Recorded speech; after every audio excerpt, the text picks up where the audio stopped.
Well, unfortunately, basketball fans, I have no good news to report from today's developments. The NBA Players Union decided to reject the NBA's collective bargaining agreement offer, which means we may not see an NBA season this year. Penn State University finds itself in the middle of a child sex abuse scandal involving a former defensive coordinator that resulted in two high-ranking university officials stepping down Sunday night. The big news of the day here in the Valley is that Dennis Erickson will no longer be coaching the Arizona State football team. Despite having a year left on his contract, leadership felt that it was time for a change. And when you think BMX, most people jump straight to fast riding, big air, and daring new tricks.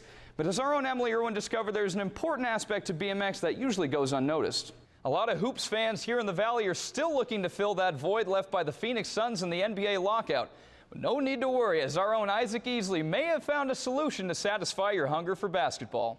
The mark of a great team can be measured by how that team responds to adversity.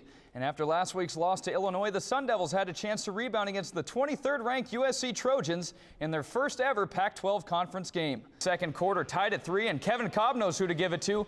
Larry Fitzgerald hauls in the touchdown, and they say he makes catches like those for fits and giggles. Rex Grossman tosses one up to Santana Moss, and oh, that's a lovely ball there to Lassie. Down one in the fifth. Look at the big vegetarian. Prince Fielder with a two-run shot to give the Brewers the lead. John Skelton in at quarterback for the Cards. Late in the fourth, Skelton hits Fitz for 6. Nice hands, Larry. In the 6th inning with 2 on, it's nap time. Mike Napoli with a huge 3-run shot for the Rangers. That'd give him a 4-0 lead. And man, Derek Holland was dealing 8 1/3 brilliant innings for the man with a mustache I can only dream of growing. The Rangers win Game 4. That had set up the game winner, and the early bird gets the touchdown. Early Doucette helps the Cards win it 21-17. Kimbrel finished the season with a rookie record 46 saves, and it's not too much of a stretch to say he's the best young reliever Atlanta's had since the Kenny Powers. Late in the fourth, the Cats are moving like Bernie. Backup quarterback Bryson Burney dumps it off to Jerron Kreiner for the go-ahead score, and Arizona takes back the Territorial Cup by a 31-27 final. Hey, what's Brock Osweiler's favorite movie? How about Free Willy? Mike Willie wide open and in for the touchdown. Then up 2 scores in the fourth. So nice he did it twice. Osweiler finds Willie again for the score. Sun Devils win 35-14. So let's pick it up in the 72nd minute. Robbie Keane finds the mercurial Landon Donovan. Oh, surely. Donovan pokes home the only goal of the match, and for the 3rd time in franchise history, the LA Galaxy win the MLS Cup and are the class of Major League Soccer. Hey, let's head to Philadelphia, where it's always sunny, and what an acquisition Hunter Pence has been for Philly. His knock makes it a 4-0 lead in favor of the Phils, but Cliff Lee can't hold that 4-run edge as Albert Pujols knocks home the game-winning run. Cards win it 5-4 and take the series back to St. Louis, tied at a game each. Was a win a Bruin in Pasadena for ASU? Derek Coleman sure didn't think so. He takes it in for the touchdown. That gives UCLA a 1-point lead. And at the end of regulation, a chance to win it for Alex Garut, and he can't quite get it there. UCLA shocks ASU 29-28 your final.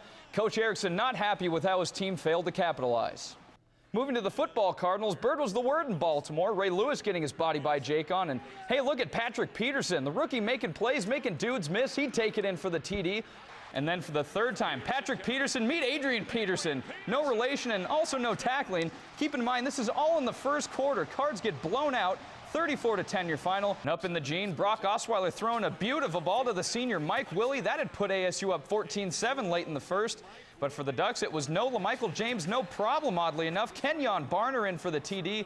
The Ducks would win it 41-27. No game for the Devils this weekend.